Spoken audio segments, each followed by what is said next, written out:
प्रदोष के समय पर, उससे पहले लक्ष्मी और दरिद्रता फिर भ्रमण पर निकलती।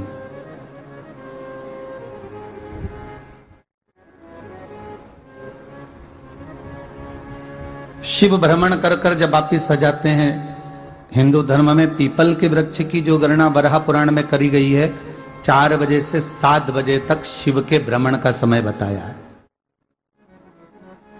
शाम को। तो 7 बजे से लेकर फिर रात्रि 9 बजे तक लक्ष्मी और दरिद्रता फिर भ्रमण पर जाती। इनका एक समय निश्चित है महाराज। भ्रमण कर कर आ जाना। अब इस बीच में जब लक्ष्मी और दरिद्रता दोनों निकल कर जा रही हैं, तो दोनों एक भाव रख कर जाती हैं कि आज हमको कहां प्रवेश करना है।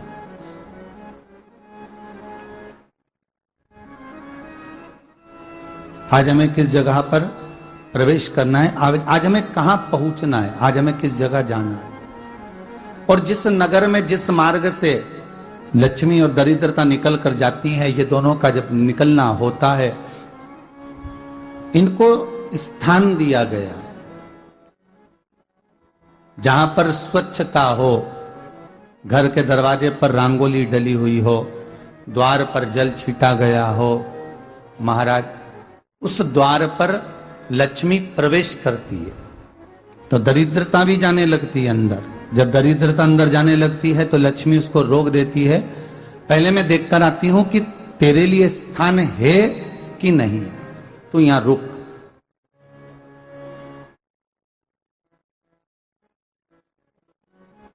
कुछ देर तक दरिद्रता बाहर खड़ी रहती है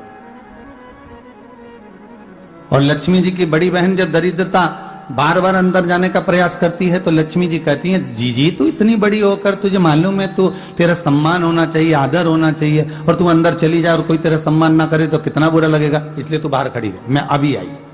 अंदर जाती है और जब लक्ष्मी जी भ्रमण कर लेती हैं, अंदर प्रवेश कर कर आती हैं और प्रवेश कर कर आती हैं तो दरिद्रता पूछती है चले अंदर।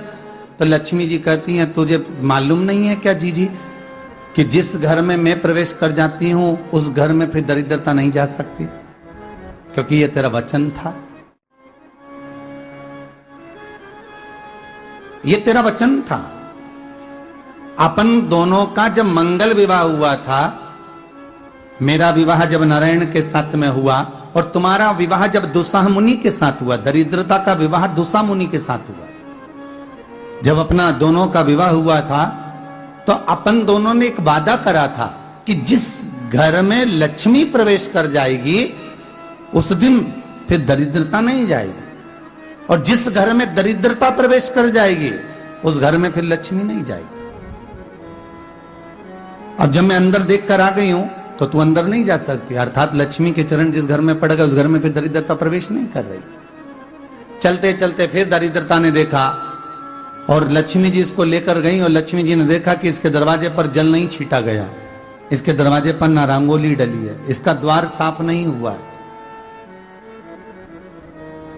इसके द्वार पर दीप नहीं है, इसके द्वार पर कलश नहीं है, इसके दरवाजे पर ढेर सारा कचरा पड़ा हुआ है, कोई स्वान कोई कुत्ता गंदगी भी कर कर चला गया है, कहीं बिल्ली ने गंदगी कर रखी है, कहीं जीवों ने कुछ गंदा गिरा रखा है।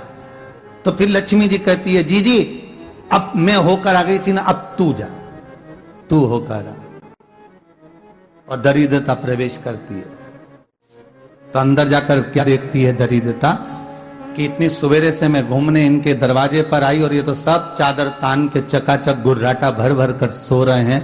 तो दरिद्रता कह देती है, तुम्हारा भाग्य ही बेकार है, तुम्हें क्या करूं, तुम ऐसे ही सोते रहो। और दरिद्रता गुस्से में बाहर निकल कर आती है, लक्ष्मी से कहती है, लक्ष्मी तू इसके घर में जाना ही मत ही। तो दरिद्रता को कहती है, जीजी तेरी बात नहीं मानूंगी क्या मैं? लक्ष्मी जी बोली, मैं तेरी बात नहीं मानूंगी, बिल्कुल नहीं जाऊंगी इसके घर में, तू चिंता मत कर, चल आगे चले। फिर आगे बढ़े। ये लक्ष्मी और दरिद्रता का प्रवेश है। आपके घर का द्वार आपके घर का दरवाजा। फिर निवेदन करूंगा एक बहुत सुंदर बात, हमें महाराष्ट्र से सीखना चाहिए,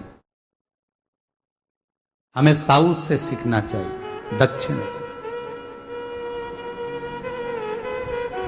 जिस समय पर भक्ति देवी यमुना जी के घाट पर रो रही थी अपने पुत्र ज्ञान और वैराग्य को गोदी में लेकर, समय देवऋषि नारद ने एक प्रश्न किया था कि तुम कहां पर पोषित हुई हो,